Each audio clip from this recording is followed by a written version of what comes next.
ازيكم عاملين ايه؟ بصوا بقى يا حبايبي، طبعا انا عارفه ان انتوا معجبين بالفيديو اللي فات، وبشكركم جدا على التعليقات بتاعتكم والدعوات دي، كفايه قوي عندي يعني. اهم حاجه عاوزين النهارده هوريكم، هقول لكم على الحاجات الضروريات في دولاب العروسه اللي المفروض تجيب، علشان انتوا علقتوا على المره اللي فاتت قلت انت جايه واقفه في صف العريس. لا، انا واقفه في صف العروسه قبل العريس. فهوريك الحاجات اللي انت المفروض هقولها لك، اللي المفروض الاساسيات تجيبيها في الدولاب بتاعك.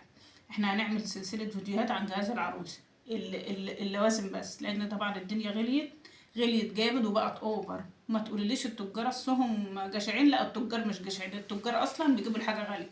فهو يا دوبك بيقدر يحط نسبة ربح بسيطة، ربنا يقوم على حاله. وبعدين المشال غلي وكل حاجة غليت، فما تجي احنا بقى هنبدأ احنا نوفر احنا من نفسنا، نبدأ بنفسنا ونوفر احنا في الجهاز، عشان احنا بنجيب جهاز اوفر وزيادة عن اللزوم، وكله في الاخر بيتركب، مفيش حاجة بتستخدميها، كله بيتركب. وفي حاجات عرايس او ناس ستات وصلت لحد 30 سنة ولسه عندها ملايات ما فرشتهاش. فاحنا مش عاوزين البهرجة الزيادة عن اللزوم ديت، والحاجات اللي عاملين لسه في الدولاب والدولاب مسحوم. لا، انا عايزاكي تبدأي كده بالمتوسط، زي ما انتي هتقفي مع العريس وهتجيبي معاه ان شاء الله، تجيبي لك دبله وخاتم كده وحلوين حلوين كفايه قوي، وعشان نيسر الامور على بعضنا. وبعد كده ربنا ييسر لك الامور، ولما تتجوزي ان شاء الله بعد كده اللي هتعوزيه هتجيبيه. ليه؟ لانك انت دلوقتي ما ضغطتيش عليه، فاصبح ان هو مش داخل مديون ولا عليك فلوس لحد. انت كده بتيسري عليه الامور، فهو اخر هيبقى الدنيا متيسره معاه، ولما تيسريها عليه ربنا هييسرها عليك. وبالنسبه لان انت مثلا بتقولوا ان العروسه المفروض ما تجهز، ما انت لو ما جهزتيش معلش بقى، انت مش هيتكتب لك قايمه، ومش هيتكتب لك اي حاجه خالص. ده في الشرع يعني، هتاخدي مهرك ولا مقدمك ولا اللي هتاخديه، وبعد كده انت مالكيش حاجه عنده. لا، فاحنا هنا في مصر عامه كل الناس متعوده ان هي احنا العرف بتاعنا ان العروسه بتساعد العريس وبتجهز معاه، فعشان كده بيكتبوا لها حقها في القايمه. وانت يا عريس ان شاء الله كده، اي عريس بيتجوز لما يا عم الحاج تيجي تكتب قايمتك، قبل ما تمضي عليها، ماشي، اقرا قايمتك، شوف هل الحاجات اللي هم جايبينها زي الحاجات اللي هي موجوده قدامك ومكتوبه في القايمه بتاعتك ولا لا. ما عشان ما تجيش بعد تقول سنه مآمن ومش مآمن، وبعد كده تبطل نفسك اتدبست ولبست في الحيط، ومكتوب عليك قايمة ب500,000 ولا ب600,000، والجهاز اللي هما جايبينه ما يسواش 50,000، وترجع تقول أصل أنا كنت مآمن وأنا ما كنتش في دماغي كده ولا لا. الدنيا دلوقتي أنا لا بشكك لا فيك ولا فيها، كل واحد ياخد زي ما هي أبوها بيدور على حقها، وده حقه. انت راح تدور على حقك لان انت تعبان في الفلوس. يبقى معنى كده ان انت جهزت كتير جهزت قليل، انت جهزت كتير جهزت قليل، كل واحد تتفقوا على الحاجات دي قبل القايمة، قبل الفاتحة كمان، يمكن قبل ما تقروا الفاتحة. كل واحد يتفق بما يرضي الله هيجيب ايه وهيعمل ايه، وكل واحد ياخد حقه، لا نظلم العريس ولا نظلم العروسة، لان الاتنين تعبانين، ابو العروسة تعبان على ما جهزها، وابو العريس برضه تعبان، والعريس تعبان، يعني الدنيا كلها. ومش بتكلم على كده على اللي هو الفقير قوي ولا المتوسط ولا الغني، كل الناس حتى الغني برضه مزنوق في جهازه. فاحنا عايزين نسهل الدنيا على بعضنا كده شويه عشان الدنيا تبقى حلوه. قيمتك قدامك والجهاز قدامك، شوف الجهاز وشوف الحاجات اللي جايه، وبعد كده امضي، علشان اللي هتمضي عليه هو اللي انت هتدفعه.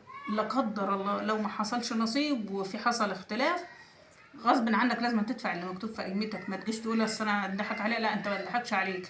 دايما ابو العروسه بيقول للعريس اقرا قيمتك. في عرسان ما بتقراش، بتستكلف ان هي مثلا الثلاث اربع ورقات اللي مكتوب فيهم الجهاز بتستكلف انها انها تقراهم، فبيقول لك يا عم امضي بقى وخلاص، او مثلا لو والده جاي معاه ولا حاجه يقول له يا عم اتكل على الله وامضي، احنا هنبص للحاجات دي. لا، بص للحاجات دي في الزمن اللي احنا فيه دي، بص لها، امضي على اللي موجود عندك بس. وانا هقول لك يا عروسه ازاي ما تحسيش ان انت مظلومه ولا ظالمه العريس. هتجيب الحاجات الاساسيات في الجهاز بس، اللي هي الاساسيات اللي هي تعيشك حياه كريمه وما تبقيش محتاجه حاجه، لان كده كده بعد الجواز في حاجات انت بتحتاجيها. هنبدا معاكم في المفروشات اقل حاجه لازم تجيبيها، وما تقليش عن كده 6 ملايات. تدوري على الخامه القطن والملايه المقاس الكبير، ماشي، والخامه الحلوه، ما تجيبيش خامه بوليستر، والملايه تكون كنزه، لان السراير كلها دلوقتي مراتب جاهزه، والملاية بتبقى لو مش كبيرة، مقاسها مش كبير، ما بتغطيش السرير حلو وبتتلم بسرعة. يبقى انا عندي 6 ملايات كبار مقاس كبير، خامة نضيفة. انا ما بقولش اهوت حاجات رديئة، لا خامة نضيفة. هنجيب لك يا عريس حاجة حلوة ان شاء الله. 2 كفر مرتبة، ده اساسي ولازم برضه 2 كفر مرتبة، عشان لو يحمي ده بيحمي المرتبة وبيحافظ عليها جامد جدا. لان طبعا المراتب السوست لا بتقدري تشيليها تخرجيها في شمس، ولا لانها بتبقى تقيلة وصعبة. فانت هتجيبي كفرين مرتبة و6 ملايات. هتجيبي عندك لحاف كبير فايبر، وبطانية رق واحد. ما تجيبيش الرقين ديت افشل اختراع طلع. انا معرفش الناس بتحبها على ايه. انا عندي 2 مركونين مالهمش 30,000 لازمة. يبقى عندك، وهتجيبي كوفرتيتين، واحدة كده وواحدة كده، واحدة يعني غالية وواحدة معقولة متوسطة حلو. وبرضه يرجع لإمكانيات كل عروسة. لو انت مش قادرة لا تجيبي اللي هي العادية، هات 2 عاديين وخلاص. يبقى احنا كده خلصنا السرير. يبقى السرير زي ما انا قلت لكم الحاجات اللي انا قلتها لكم دي. هتخش على الفوط 6 فوط قطن صافي وخامة نظيفة وشركة محترمة. 6 فوط واللي هم الوسط. وهتجيبي علبة اللي هي بتبقى فيها 3 فيها 4 فيها 5 زي ما الشركة عاملاها. هتجيبي بردك الست فوط اللي هم الغاليين اللي في العلب دول، عشان هتركنهم لايه؟ للضيوف، لمناسبة، لبتاع، لحاجة زي كده بيبقوا موجودين عندي. ديت الفوط ما تجيبيش اكتر من كده فوط. ليه؟ لان انت بعد كده هتستعملي فوط اما ربنا ييسر عليك بهاتي. تاني حاجة احنا خلصنا كده الفوط وخلصنا السرير بتاع اوضه النوم ده لو انت جايبه بقى اوضه اطفال هقول لك هتجيبي ايه لاوضه الاطفال. وما تكتريش برضه في اوضه الاطفال. هتجيبي 3 اطقم اللي هم التوينز طبعا، اللي هم الملايات برضك هتجيبيها اوضه. ما تجيبيش اقل من اوضه. انا ما بحبش الا الاوضه. انا عندي اجيب عدد قليل زي ما انا ما بقول لكم كده، وتجيبي حاجه حلوه. ولا تجيبيش 50 طقم زي ما بيجيبوا ونصهم هالك ملوش اي لازمه. هتجيبي 3 اطقم ملايات. يبقى انت كده عندك 6 ملايات للسراير الاطفال ده لو عندك. وهتجيبي 2 كوفرتا، يعني اللي هو طقم كوفرتا واحد اللي هو التوينز مع بعضه ده، وطقم بطاطين او طقم الحفه لسراير الاطفال فقط لا غير. ونسيت اقول لكم في السرير الكبير تجيبي دفايتين بردك، دفايتين شتوي اللي هما القطيفه دول في السرير الكبير. ركزي كده وشوفي في الفيديو انا قلت ايه هتعرفي. دول بقى حاجة سرير الأطفال. ما تجيبش أكتر من كده. ولا فوط أطفال لما يبقى الأطفال ربنا يأذن لهم إن شاء الله ويجي بهديه. عايزة تجيب يا ست هاتي 6 فوط رخرين. ولو إن إيه برضك أنت في الأطفال بتستعملي الكبار على فكرة. يعني معظم الناس بيحبوا حتى للأطفال الفوط الكبيرة، ما بيحبوش الصغيرة. كده انت خلصت ايه؟ المفروشات عموما. مفيش اكتر من كده. اي اكتر من كده يبقى تبذير وحرام علينا. وما تقوليش الاسعار غليت بقت ومولعه نار. وده مش من التجار، ده هو الغلبه على العالم كله، مش عندنا احنا بس. يبقى احنا لازم احنا نقتصد من نفسنا ونشوف الضروري نجيبه، وبعد كده ربنا ييسر الامور نبقى نجيب اللي احنا عاوزينه.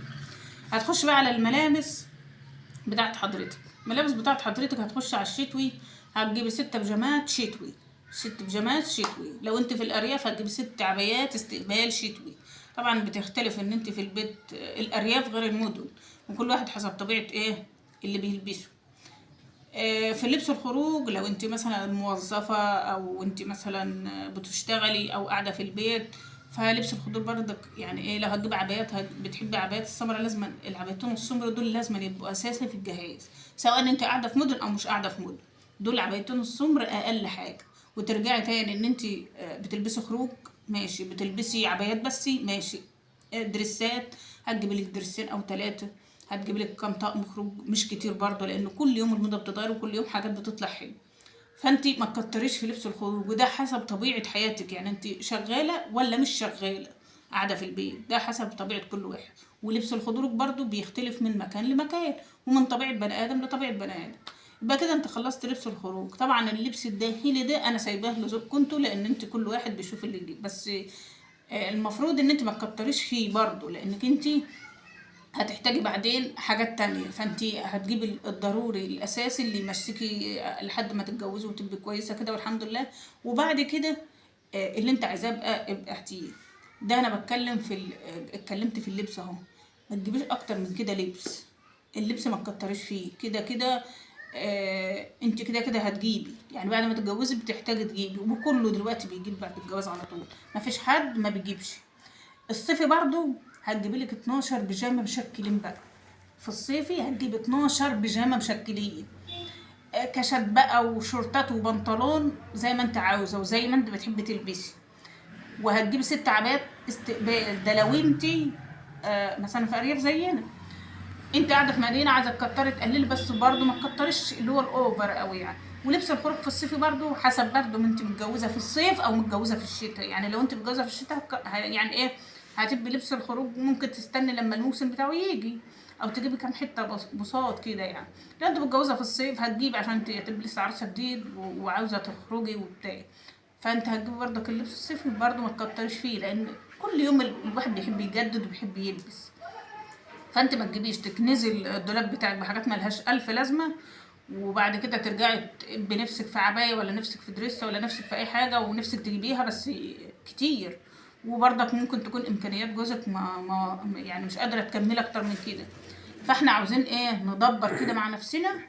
وبقول للابهات والامهات سواء ابو العريس او ابو العروسه يقتصدوا مع نفسهم شوية. انتوا تعبتوا في الفلوس دي على ما جبتوها.